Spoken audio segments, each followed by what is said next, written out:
welcome to Unexplainable Stories of Hope and Healing. I am your host, Erica Wiggenhorn, and I am so excited for you to meet our guest today, Sheridan. And she is going to share her unexplainable story of hope and healing in overcoming addiction. Big issue out there today that many people are struggling with. So Sheridan, thanks for being here. Absolutely. And being willing to share your story. Tell us a little bit, how did you fall into your battle with addiction, and what were kind of some of the warning signs along the way? I first started having a lot of depression and suicidal thoughts about my early 20s.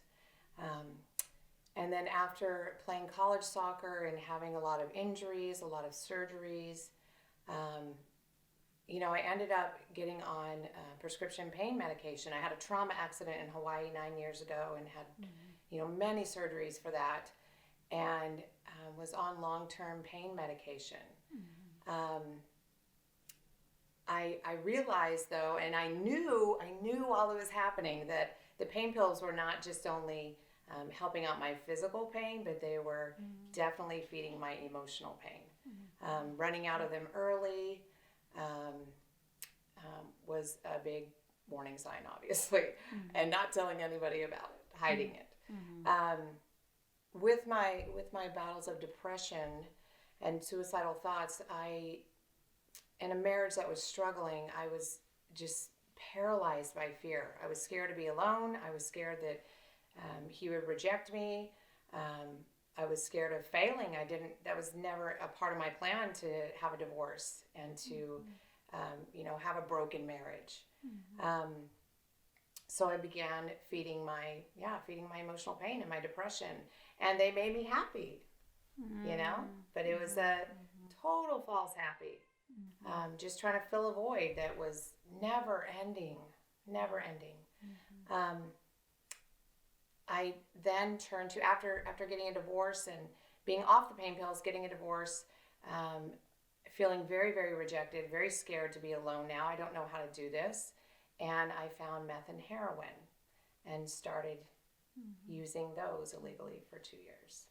Wow. So what started as just a basic, hey, I'm going to the doctor, I'm recovering, I need a prescription, and over a course of time, you fell deeper and deeper and deeper into it. What was your lowest point, and how did you eventually end up meeting Jesus in that lowest point? So my lowest point was after the divorce, a couple years after the divorce, getting into drugs, starting to deal them and doing very well, very successful at that. But, starting to shoplift, and again, just feeling this never-ending void of just running from myself. I started to catch charges and build up a rap sheet and going to jail. And these are things that I would never equate with who I was. Sure. College athlete. Yeah. Now I'm facing a judge. Yeah. It's terrifying. And I didn't know how to get out of it. I felt so stuck and was just paralyzed by fear. I didn't know how to change. I didn't want to stop because I didn't know. I didn't know. I didn't know. I felt so lost and so empty and so alone. The last time I was in county jail, I finally just accepted that I totally belong here. I'm not doing life very well at all. I'm not managing my life well. These are unhealthy things that are happening. Just totally accepted it. I don't know what to do. And that's where he met me in county jail. Was, hey, you need a new manager of your life. You need a CEO. You need to fire yourself, and you need to let me do it. So I did. Wow. For someone out there who is battling addiction, or maybe they're seeing some of these warning signs. I mean, we're reading all of these stats every day on this opioid crisis, and how it's just spiraling out of control, and same stories over and over and over, right? Like I started taking pain medication for reason A, and now I'm hooked and I don't know what to do. For the person out there watching who is in that situation, they are battling an addiction and they see themselves sliding down. What practical advice would you give them? The very first thing I would do is to be honest with yourself and with those around you. I know in my addiction, I think in addiction period, there are secrets. There's isolation, that allows you to continue your addiction and just go further, deeper and deeper into it. So and being able to admit that, hey, I need help. I'm struggling. I'm not doing this well. And tell somebody about it. Get an accountability partner, a mentor, somebody who can help lead you out of that. I know it was terrifying for me because I was alone. I didn't share with anybody. I never told anybody anything, because I had to put on a mask that I was doing okay. But I was terrified inside. Getting a sponsor, finding a sponsor for sure to help you go through the 12 steps. Something that I found in going through my 12 steps, you do them with a whole heart and you truly want to change your life. It can't lead you anywhere but to Jesus. The last thing would be to surround yourself in an authentic community that accepts you for your brokenness and for your struggles. I know CR for me was a great place. We're all like-minded, just trying to figure out life together and helping out each other, leading each other through that. Sure. I love how you said that in going through the 12 steps, it can't lead you anywhere but to Jesus. That's right. Explain for the person out there,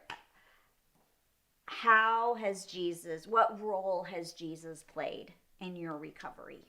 Recovery to me does not mean staying away from chemical substances, mood altering substances. It's so much bigger than that. Recovery to me is being recovered from myself. The only person, and I say person because it's so crazy how real and how living and how alive he is. When he grabs a hold of your heart and takes you through a journey of, flipping you upside down and you thought you know stuff. You thought you used to know stuff, but I don't know anything. Jesus Christ is the only answer. That's it. He's the one that makes me a winner. He's the one that keeps me successful at sobriety.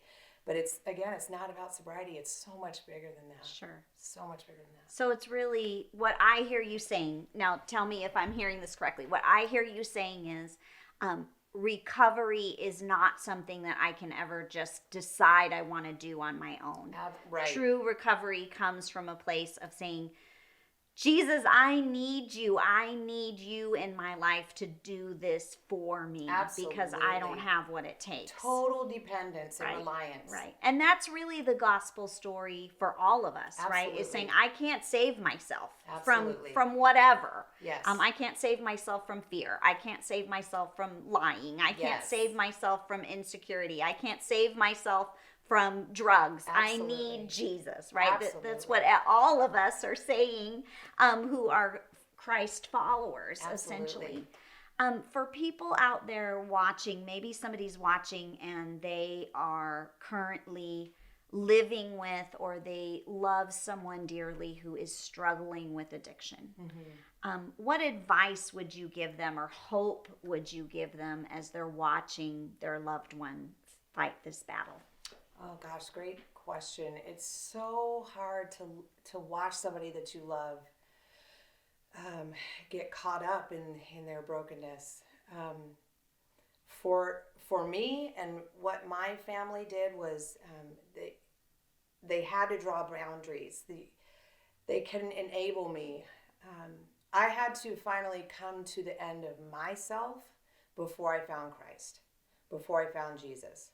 And that's painful to watch. But I think holding some boundaries and just loving them through that, and praying for them and with them, speaking truth into them.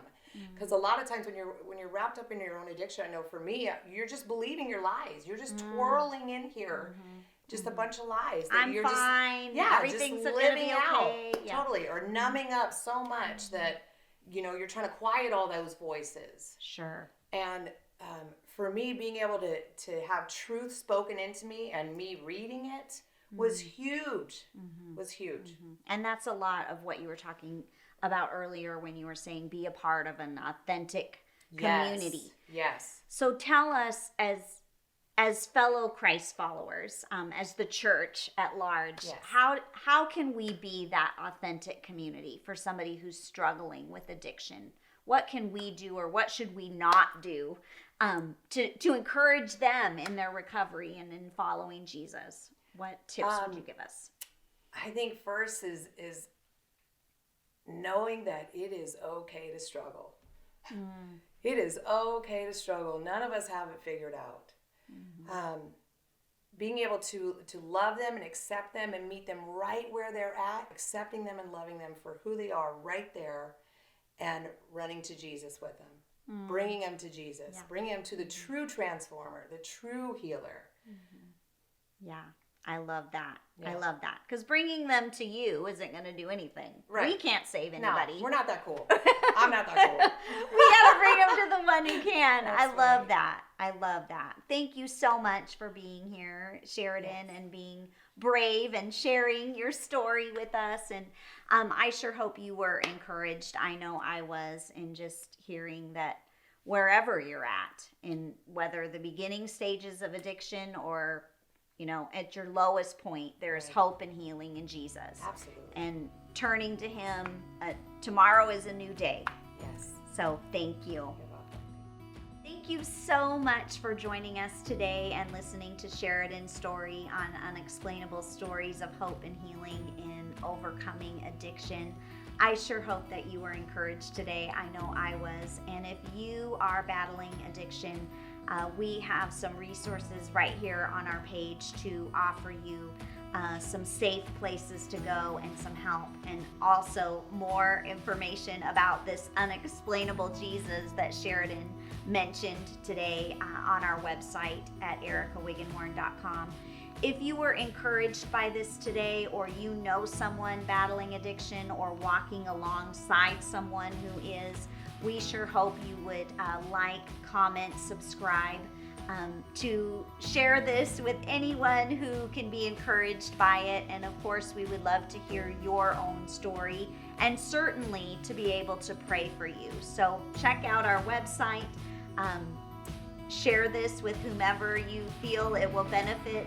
And most of all, friend, what we hope and pray that you remember is life can throw a lot of unexpected things at us, but unexplainable Jesus is always more than enough. God bless.